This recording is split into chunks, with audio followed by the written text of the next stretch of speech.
Hello everyone, welcome back to a new replay cast. Today we're going to be having a look at a game played between in the bottom left corner. Spawning as the red Terran player is going to be Liquid Clam.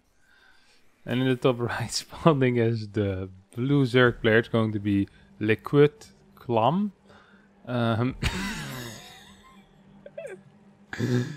This is not Clam's little brother that plays Zerg and misspelled his name.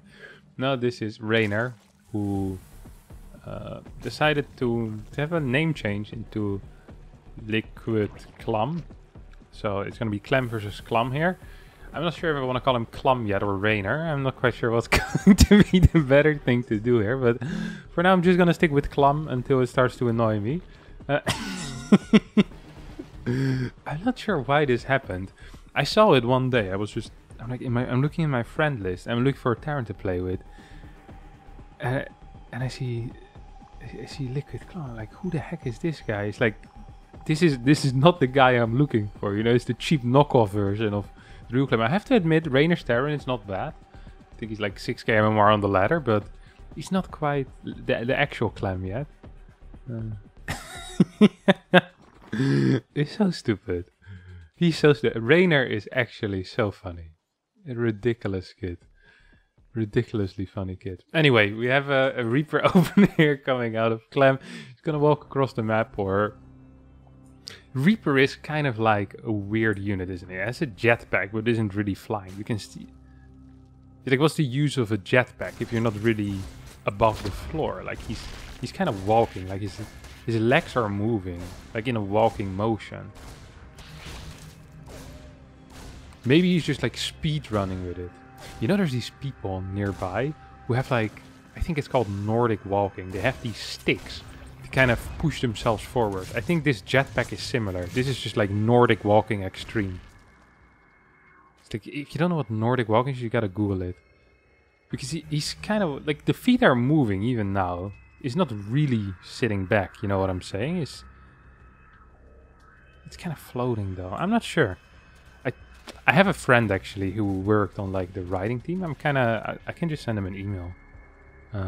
Like if it's like more of like an extreme Nordic walking, or if they're actually flying. I'm kind of curious now. I'm actually gonna do that. I'll send him an email. Please remind me, because I'm gonna forget about this. But I will send an email to the guys. It's like the design team, I think. So he should know something about this. Or maybe he'll just call me an idiot. Usually what he does when I have a question, he just calls me an idiot. It's like, no one thought about this. It's like, alright, I'm sorry, buddy. Oh no, he's gonna die for the tumor. He's actually gonna get the tumor. That's pretty big there. Kinda like that. Let's have a look at the builds here. Okay, we're seeing Banshee, Hellion, looking into, what is this? 6 cars maybe gonna be going into, or 8? Could be 8 cars actually. He's gonna get a Banshee here. Cloak will start. This was triple CC single gas opener. Gets a second gas on the natural. Oh, it's a Raven. That is kind of uncommon, isn't it, a Raven? I like it though, I like it. I really do like Ravens. Ravens are my favorite unit in this matchup. I watched a game, I think I casted that as well, together with Wardy, between Clem and Cyril. And it was on, jeez, what's the map called? 2000 Atmosphere, actually. Oh, hold that thought, as Clem is... I don't think you can do that, buddy. Clem agrees with me, goes back. And there the anti-armor missile really won him the game, it felt like. That ability is so good. People really underestimate that. It's what, like 2 armor? That's like legit a reverse Guardian shield. It's so crazy how, especially if you think how Marines work, right? The anti-armor missile is just such a big freaking deal. It's so, well, I almost wanted to say broken, but it really is kind of powerful. Like, it's crazy how powerful it is. Guardian Shield, of course, also is very powerful, but let's not scoff here at the anti-armor missile. Of course, it also provides detection, the Reynor. It's going to be moving forward. You can also throw it on turrets. I wonder if it's worth it to throw like an anti-armor missile on Queens and then go ham with Hellbats, or with Hellions, excuse me. I wonder if that would work, actually. I mean, Hellions don't... I mean, their splash would be massive, right? Does it work on splash? I think so. Splash doesn't count as like some type of magic damage or like some... So armor should have some influence on that. This car's gonna die. Nice micro clam. Come on, push it back. Yeah, car died. Big surprise. One turret's going down as well. A lot of the links are attacking those turrets. A lot of links are actually going down. I think two Hellions went down. 16 links or so went down. I'm surprised that he's not building any extra links. He's confident in his queen movement here. He just lost like 18 links and he decided, okay, I'm gonna actually continue building drones. And now he might actually pay the price for that. I said, well, that's kind of ballsy. He has a lot of confidence in his own ability, but it's gonna cost him. He needs to build the links now, but he's gonna lose the drones that he just built. Beautiful evo placement. Oh my god, what a great defense here out of Reynor. He's lost 2 workers so far. 2 workers. 3. He's gonna get all these cars. This is such a big freaking deal. This is such a big deal. Sure, a little mining time was lost. Sure, he had to build the links at the end of the day. And he did kill 5 workers, but... yes, this was a nice trade here for Clam. Good old Clam. Clam, the oyster man. And we see Clam, on the other hand, sending in a single Banshee. Could be used to stop any type of potential run-bys onto his third base, but for now he's just going to try to fly in. I kind of like this, it's cute. He shows the Raven to his opponent, and the opponent doesn't get any spores, and then he's like, hey, I'm still going to get a single Banshee. He's probably getting more done with this single Banshee without Cloak than most of the time you get done with 2 Banshees with Cloak. So it's a nice little play there out of Clam, who is a little bit, well, a little bit. It's in a crap position here, guys, let's be real. 122 supply against 106. We have 7 more drones on the way. Before Clam gets to do any real damage to Clam, there's going to be 85 workers on the map here. If he hadn't built those 4 spores, which he's building, so not quite the case. He's playing Ling Bane, Clam that is. As Clam is moving forward, that Raven is providing such utility here. That's so beautiful to watch. Oh, that's great. How many freaking queens? 12 queens. It's a supporting unit. Come on, guys. Get it together. Wait, did he forget bailing speed? It does look like he forgot it. I'm not sure if he forgot it or if he just just didn't want it. He thought he could do without. And I mean, he's doing fine without. Supply still looking healthy. We're gonna have a triple link drop heading into... well, I don't know what this is actually. They're not even full HP links. It's like they're not sending their best. They're absolutely not sending their best. We have a little bit of a... yeah, still these 2 medevacts going ham in the middle of the map. I like this. Oh, even target fires. Doesn't get the second tumor in time, but does end up getting all the tumors here. This is actually really nice play, and even though supply-wise this doesn't look great for Clam, think about the fact that there's freaking 12 queens on the map, and there's not that much creep at all. We're 9 minutes into the game. I've seen a game, I'm gonna keep referencing back to this game till the end of times, between Dream and Reynor on Pillars of Gold, at which at like 7:45 or 8 minutes, Clam, which is Reynor, had creep at his opponent's third base and the entire map covered. Just the entire map. Like, that's what it looks like when a Zerg is completely on point and a Terran isn't busy denying creep. Because you can always say, people very often look at creep spread and go, oh, man, Reynor really isn't focusing on spreading creep. But the thing is that Clam is really focusing on killing creep. And that's the difference between him and some of the other Terrans, is that Clam is so good at controlling his units that he just gets more tumors down than other people do. And that is mainly, that's not because Reynor sucks in this particular game, that's because Clam is really good at it. This type of push is not going to work, I think. These tanks are not sieged yet. Yeah, this is absolutely not going to be it. Or, oh my god, this high ground tank, what is this? This kind of turned around, but he did end up losing 2 tanks. Traded for a bunch of banelings though.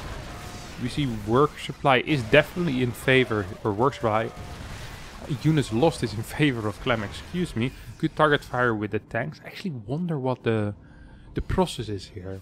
How does he hotkey everything? I'm not quite sure how he does that. This tank is gonna die, by the way. That's some free damage. We have a 5th base on the way. All of a sudden we see Clam is actually pulling ahead a little bit in supplies. Oh, this high ground tank is beautiful, by the way. Holy crap. That's such a nice tank. Such a powerful position, and I haven't seen used much before. We have a bit of a bailing run by, moving towards the left side of the map. Big stims coming in. No banelings here, so the Marines go ham. Marines against non-banelings are so powerful. It's crazy to see. 7 workers end up going down, 11 workers end up going down. Sensor tower finishes a couple of seconds too late. This drop is gonna cancel the left side 6th base. And this is where Oxide becomes very scary for Zerg. Not many people realize this at the lower level, but Oxide is a very good map for Terran. And the reason for this is because it's such an easy split map scenario for Terran, easy to defend bases. And over time, Terran always trades better than Zerg. That's just a fact. That is not something that we can really disagree on, guys. If you do... What? There's 3 evos? Is he gonna get an extra upgrade? That'd be kind of tight. But yeah, over time, usually you trade war. So as a Zerg, you want to deny one of your opponent's bases and take it. But on Oxide, it's practically impossible. What base are you gonna take of your opponent? This one? No, that's right next to their 3rd. What, you're gonna take this one? No, that's right next to their 4th base. Like, there's only 6 bases. It's a very small amount of bases, and they're very much so put them in locations where they're not neutral bases. These are bases that belong to someone.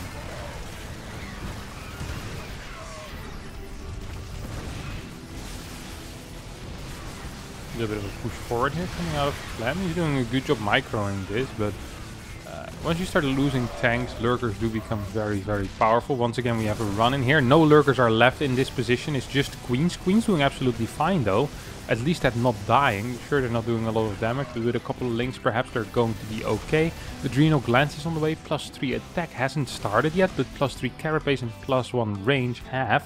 Do still have that 3rd Evo chamber. I'm curious to see what he's going to be doing with that. We've seen extra gas being taken here. It's also going to be going up to 10 gas. These lurkers are going to fall against the Marine Marauder force. Good micro coming out of Clam, who I think finally lost the tank here on the high ground. I mean, there's no tank anymore. I'm not sure if he lost it just now or before. All of his medevacs are super empty, by the way. He needs to pick up and leave. A little bit of a sloppy pick up and leave, but I will give it... an okay grade. It's gonna be like a C. Is that still okay? When is it not good anymore? I don't know. We just had numbers. Anything below a 6 sucked. Well, actually 5.5 gets rounded up to a 6. I was the king of the 5.5s, the 5.7s, 5.8s. I always thought, you know, the problem is you need to really, because things got rounded up or down, you need to increase an entire point in order to get another point, you know, like I could be in the 5.0. You could have like 5.5 and then you go up to 6. So why would I want to work for a 7? You know what I mean? It's another full point and I'm already okay here. Always living on the margins. I also dropped out of university after 3 weeks, but that's a different story for another time. We have 2 tanks here, shooting from a distance. Some stims going down as well. Couple of snipes. Nah, not going to be happening. Not going to be happening here. We have triple tank. Bunch of lurkers. You know, run by going in as well. 2 losses.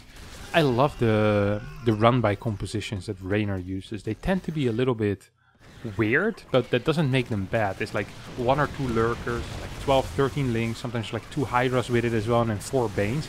It's like all of them have their own little purpose, and this was a good run by. This was more of an attack. It wasn't really a run by. Just owned that base. A couple of snipes going down. 21 workers went down on the side of Clam. That sounds bad, but he's still maxed. He has... God, I'm so bad at finding orbitals. Okay, 4 orbitals. He's getting 2 more, so he's gonna get up to 6 orbitals. And he's getting his 5th base up back again. This just means his army is massive. His income is going to be fine. This is a scary run by the way. Only a single lurker. If there was 2-3 lurkers here, this would be extremely scary. This push feels awfully all in all of a sudden out of Clem, but he has so many units as well, so it might just actually end up working. As we zoom in a little bit, we see that the snipes are going down, these lurkers are falling. We need another scan here, Clem. Oh, Clem is going to be pretty happy with this, but Clem isn't. Does he have a scan? Oh my god, he's not seeing it. 14 kills on this single lurker already, still doing a lot of damage. If you could see damage output by a single unit, this guy would be going wild. 16 kills. Yep, mine is going to end up killing that. 160 supply against 159. There's a lot of money in the bank still here for Reynor. We have a single tank drop going to the high ground. He really likes his high grounds today, and he realizes, Clem that is, that he's probably going to need to keep this position. And I'm not sure if he can. There's not a lot of Marines here. Sure, there's a lot of supply, but how many medevacs does he have? 13 medevacs, 25 Marines. A lot of those Marines are at home, and Marines really are the counter to Lynx. I think, yep, Liquid Clam is just going to move in here. And I think he's going to be able to clean this up. There we go, pick up. Now this trade actually didn't end up going too well here for Clam. Clem needs to cancel his command center here. He's flying another command center towards the left side. He's gonna get back to 5 bases. His income is just a little bit better at this point, isn't it? This base just went down as well. I have no clue how, and we still have this drop going ham. So right now we're on 3 bases against, well, what is 5 bases? But if you take a look at the mining bases or the mining patches, we have 4, we have 8, we have 9 mining patches against 5, 8, 2, and 8. If I could do math, I would tell you guys what the difference is, but it's a big difference. Let me tell you that I should have stuck with the base counting. That was a little bit easier. We're gonna be heading... What are we doing here?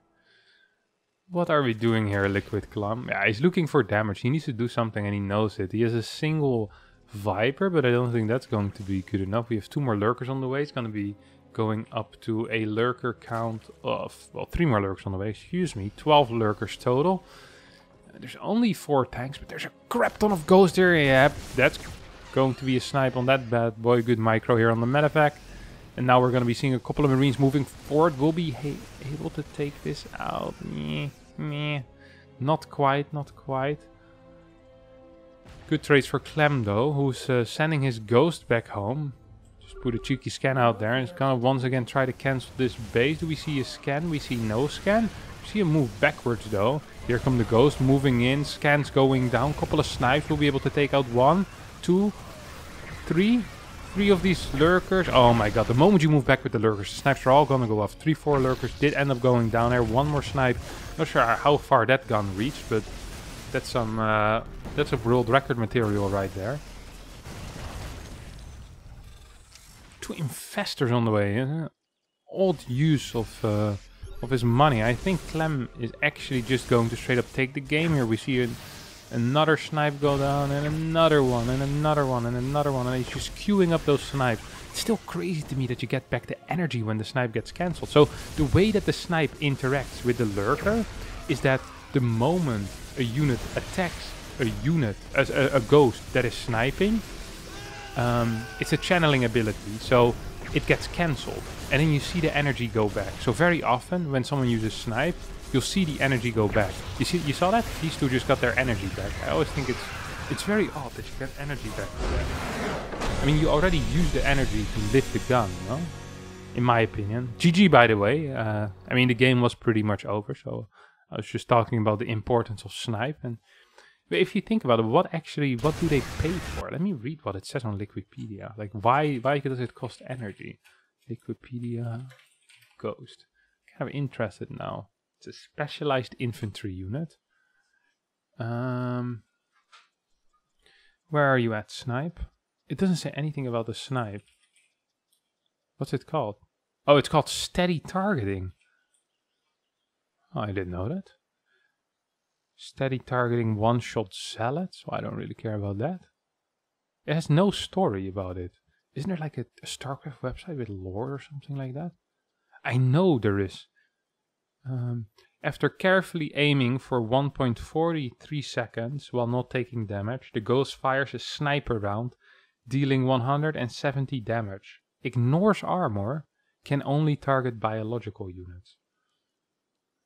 So I guess the carefully aiming for exactly 1.43 seconds costs 50 energy. I feel like the longer he channels and then he gets denied towards the end, he should lose energy based on that percentage, basically, you know? I think that would be fair. I'm gonna suggest that to the one intern still working on the entire game. If he has maybe a day somewhere in the future where he doesn't need to keep the servers running, perhaps he can change that. Anyway, thanks everyone for watching. I hope you enjoyed this. If you did, don't forget to hit the subscriber button. Don't forget to hit like as well. These things are actually kind of helpful. So I'll see you all next time. Bye bye.